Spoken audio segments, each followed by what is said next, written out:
We're just going to drive around the roundabout here and then on and over Waterloo Bridge. Now here on the left on the end is this beautiful red brick building, which is no longer a hospital for women and children.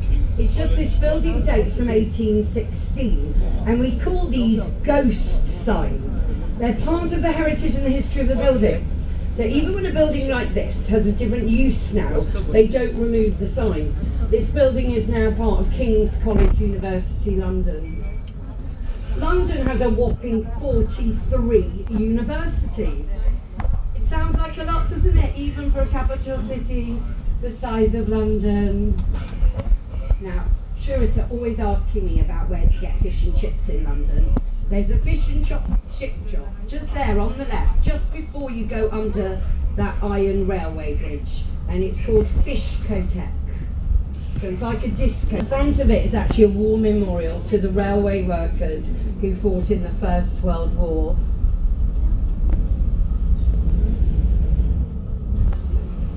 And then here on the roundabout, this is the London IMAX cinema. You know, these cinemas have amazing picture and sound quality. There's another IMAX in Leicester ahead of us. And when we get to the end of the building, before the yellow staircase, there's a gap between the two buildings, and you will see big, like 1 or 2 seconds. So when I tell you to get your phones and cameras ready throughout this tour, don't dilly-dally, okay? So keep looking to the left. Our driver will kindly slow down so you can all take a picture. Just keep looking left.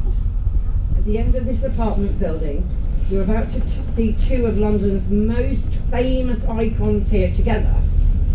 Keep looking. Keep looking. Wow, look how foggy it is. You can't even see the top of the London Eye. Sorry about that, guys. Wow. Come back and see this view when it gets dark about 4 o'clock. Now we're going to cross over Waterloo Bridge. And many Londoners, we still refer to this bridge as the Ladies' Bridge of London, because it was built by the Women's Land Army in 1942 when all the men were fighting in the Second World War. So people like Met police officers or black taxi drivers probably wouldn't say, a taxi driver wouldn't say, oh, I picked up a fare on Waterloo Bridge. They'd say, I picked up a fare on the Ladies. There you go. Yes. Now the view to the left-hand side, so that's the city of Westminster. Now Westminster is actually the younger part of London. It's just over 1,000 years old. And we'll be seeing that side of London in the second half of this tour. The view to the right is where we're heading now. Wow, we can hardly see St Paul's Cathedral in all the fog either. Anyway, that's the city of London. That's where we're heading now. I'll be telling you all about it when we get there. And we'll be at St Paul's Cathedral in maybe 10 or 12 minutes. To the right of us is Somerset House, originally built to be the Earl of Somerset's palatial London mansion. The oldest part of this building dates from 1776, but they've been altering it up until the 1850s. See, they have a beautiful outdoor internal courtyard here at Somerset House, and they have the ice skating rink open in the day into the early evening. Now when we go through the next junction here, Covent Garden, whilst we're in London, it's the loveliest part of central London. It's full of character and charm, and it's looking so Christmassy and beautiful. If you walked up past where the Lion King is, just up there, for 30 seconds, second turning on the left, then you'll be in the... Going up and down the stairs. Go down, but I'm afraid that's dangerous. Sorry, children have to remain seated, and grown-ups. No,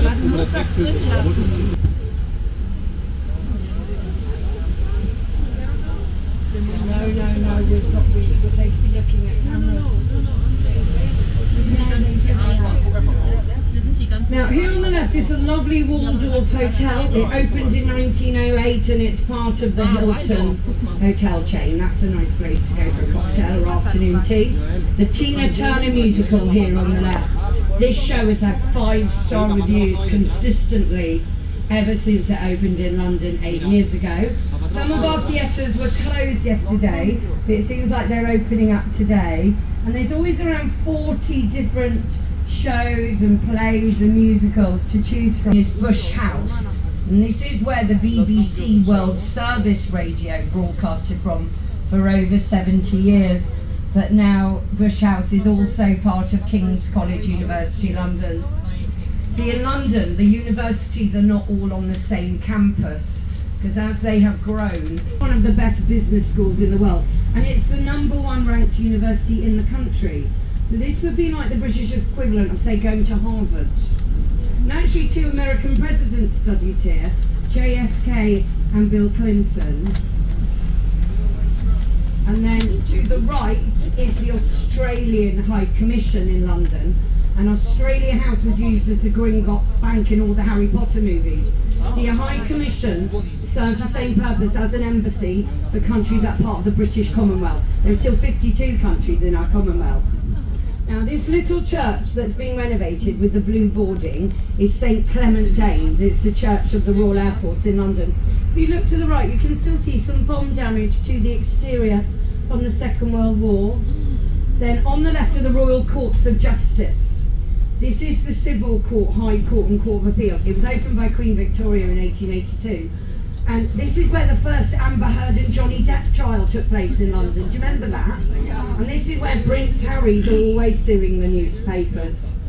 And actually his mum and dad, Charles and Diana, got divorced here. Now you'll see here ahead of us, this is the Temple Bar Memorial with the dragon on the top of it. So this is the boundary between Westminster, and now we pass this, we're in the City of London. It's to be a branch of the Bank of England, and the building dates from 1827. It's stunning. See? Yes. There are actually 7 historical pubs on this street. If you fancy going to a historical pub crawl of London, this is the street to do it in. And this is Fleet Street, where all our newspapers were printed for 500 years. They moved out in the 1980s. Now look left here, see where it says Dundee Courier? Keep looking left. See that statue there of Queen Elizabeth I? That's the oldest statue. It's quite sad really.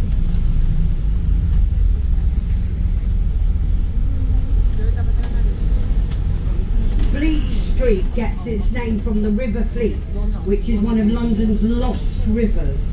London used to have 20 rivers that have either been built over, or some of them were channeled into the sewer system or into the River Thames. Now my favourite pub actually along here is the one on the lantern there on the left. That's Ye Old Cheshire Cheese. It opened in 1667. Charles Dickens used to drink in there.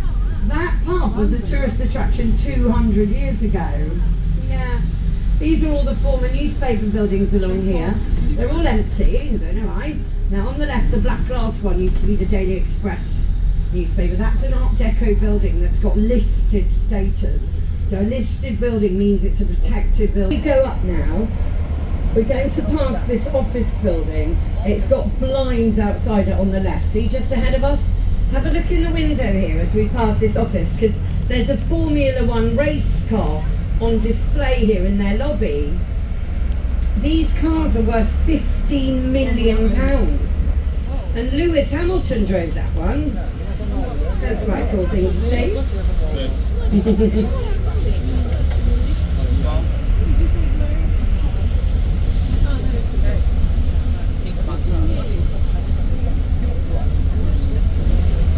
So we're just pulling in now to our stop 3 for St Paul's. So if you do hop on and off anywhere, our service is every 20 minutes. And I'll just see if we've got anybody to pick up.